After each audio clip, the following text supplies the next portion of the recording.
Hello and welcome to another episode of the Kid Stories Podcast. I'm Phil Bechtel.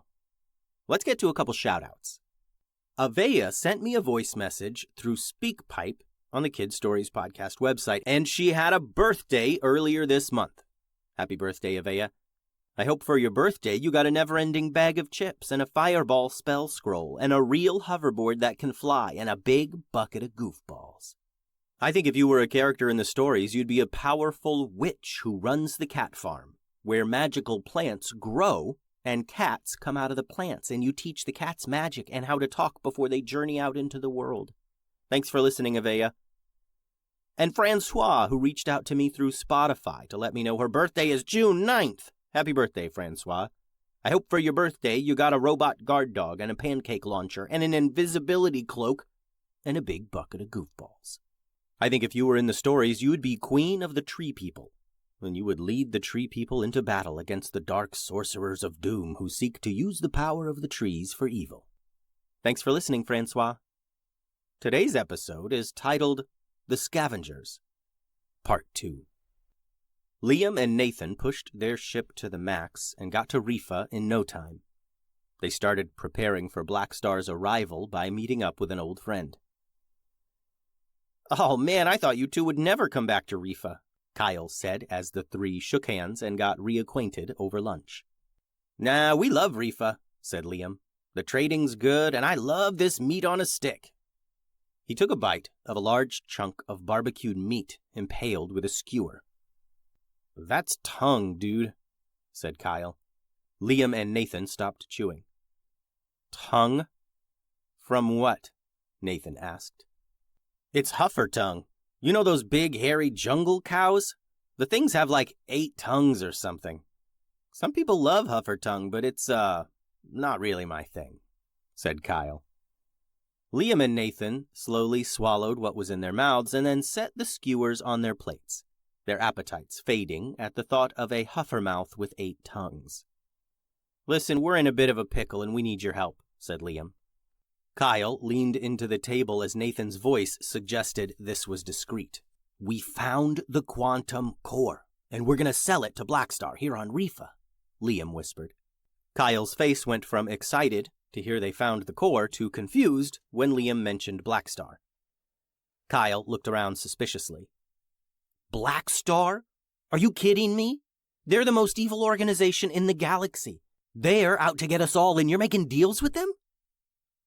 "Well, when you say it like that," Nathan joked. But Kyle wasn't laughing. He was straight-faced and serious. "If you sell them the quantum core, I guarantee you they'll go from nearly unstoppable to definitely unstoppable pretty quick," Kyle said. "Yeah, but 1,000,000,000 credits?" said Liam. "They won't give you 1,000,000,000 credits. They won't give you anything," said Kyle. "They've done this before. They say they'll pay someone some outrageous price for a new ship or some advanced tech or rare artifact, and then they'll just take what they want and do their best to eliminate all the witnesses. They are taking over the galaxy. How do you not know this?" Liam and Nathan looked at each other. They suddenly felt silly for not seeing the bigger picture, and they felt embarrassed at almost having been duped by some evil robots. "Okay, well, anyway, Blackstar knows we're here, and they know we have the quantum core," said Liam. "Yeah, and they're gonna find us eventually," added Nathan. The brothers glimpsed their future and realized they were going to spend the rest of their lives running from Blackstar. "So we set a trap," said Kyle. "We've got some time to prepare. We set a trap, blow up some robots, and leave Rifa." "Then what?" asked Nathan. "Then we're not full of laser holes," said Liam. "We'll deal with later. Right now, let's focus on the set trap blow up robots plan." The three left their unfinished huffatung on the table and began preparing for the arrival of the Blackstar robots. A few days later, and Liam, Nathan, and their friend Kyle had prepped an area just outside of town for the meetup with Blackstar.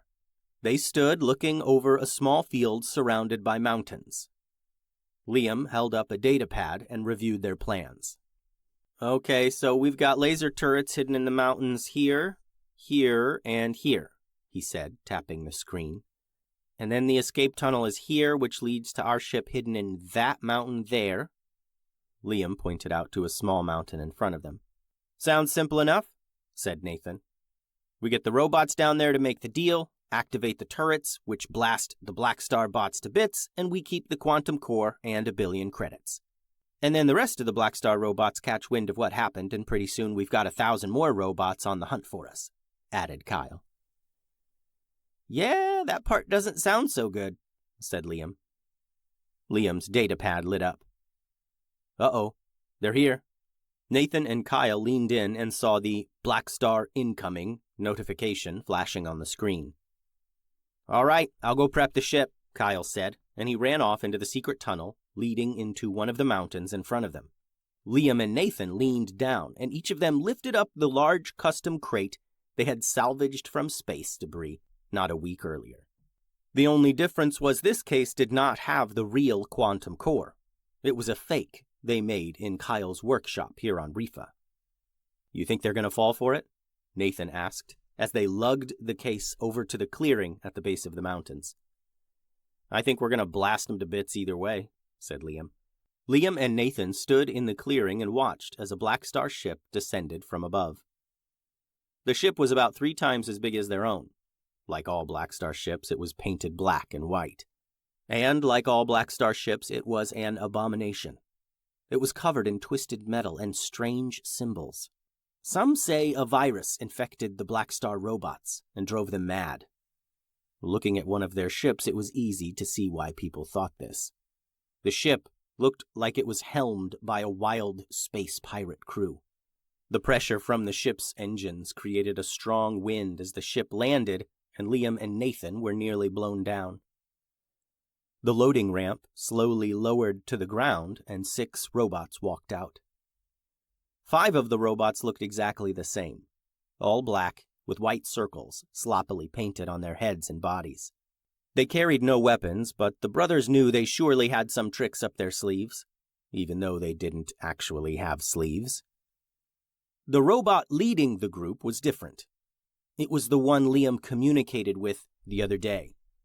It had crudely drawn teeth painted on the top and bottom of his robot face, and a tattered white cape whipped in the breeze as he walked. His robot eyes glowed and slowly faded from one color to another. Liam and Nathan did their best to play it cool, but really they were terrified. The robot stopped in front of the boys and looked down at the crate. "Is that my quantum core?" the robot said in his grating metallic voice. "Maybe. Do you have the credits?" asked Liam. The robot opened its chest plate and removed a small box from its insides. The robot opened the little box to show Liam and Nathan 10 cred chips stacked inside. Little rectangular computer chips with digital money stored on each one. 10 chips, 100 million credits on each, the robot said. Liam bent down and opened up the case near his feet. The robot stepped forward and leaned down to inspect the quantum core. Liam looked to Nathan. Nathan gave Liam the slightest nod. Their plan was to wait until they had the cred chips in hand before activating the laser turrets. But as they faced 6 robots, they both knew the element of surprise was the only way they were getting out of this alive. As the robots knelt down to get a closer look at the quantum core, Liam tapped his datapad. He and Nathan dropped to the ground as 3 laser turrets popped up from the mountains nearby. By the time the robots stood to react, laser fire filled the air. The laser turrets were programmed to target only robots, but it was still very dangerous. Some of the supporting bots revealed weapons hidden in secret panels within their robot bodies, and they returned fire to the turrets. But it was too late. The brothers watched from the ground as bright red lasers blasted right through their robot bodies, and they fell to the ground. Liam looked up to see the leader bot running back to his ship with the quantum core in one hand. His other robot arm had been completely blown off by laser fire from the turrets. "Come on, Liam!" shouted Nathan over the sound of blasting. The 3 laser turrets were programmed to fire until they were out of energy charges or until they just melted from overheating. So red lasers continued to zip across the open field. Nathan was already halfway to the mountain where their ship was hidden. Liam grabbed the robot's arm from the ground and followed. The metal fingers of that robot hand still clutched the box full of cred chips. They got back to the ship and Kyle blasted off before they were even in their seats. Liam and Nathan tumbled back and slammed into the wall as the ship climbed up and up out of the atmosphere. "What took you so long?" Kyle shouted as they climbed into their chairs. "Just go!" yelled Nathan. The ship trembled as Kyle pushed the engines to their limit. They rose above the atmosphere of Rifa and rocketed away. Not long into their trip, the ship shook hard and emergency alarms began wailing. "What was that?" Liam shouted. The 3 scanned the screens in front of them, trying to find a reason for the tremor. "That was Blackstar," shouted Kyle. "They just shot us. I thought you were supposed to blast them all to smithereens." "Well, maybe the big leader one got away," said Liam. "I don't know." Again, something struck their ship and it shook so hard they would have been thrown from their seats if they weren't buckled in. "That's it, we're going down," said Kyle. "Already? Can't you fight back?" asked Nathan, exploring the controls, thinking of the weapons they had on their ship that they rarely used. "This is a scavenging ship, and that Blackstar ship out there is outfitted with the most advanced targeting and weapon systems in the known universe. We gotta go." Kyle looked at a space map in front of him, and before he could find the closest habitable planet, Liam shouted, "Gavita!" "Oh no, not Gavita," Nathan whined. "That backwater planet doesn't even have a satellite. All they do is farm down there." Red lights flashed and alarms sounded all around them as their ship twisted and spun to avoid laser fire from the Blackstar ship behind them. "Yeah, you're right. Let's just stay here and get melted into space dust by evil robots," said Liam. "Oh, fine. Initiating emergency shuttle detachment," said Nathan. "Landing coordinates set," said Liam. "Detach in 3, 2, 1. The entire bridge section of the ship shook violently as it detached from the rest of the ship. The brothers had modified their ship long ago so that the bridge section itself could act as an emergency shuttle if needed.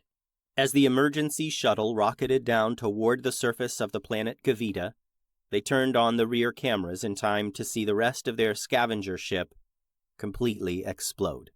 They had spent years in that ship. They preferred life on their ship to life on planets. And now it was gone. And they were about to crash land on some old-fashioned planet none of them had ever visited, with Blackstar hot on their trail.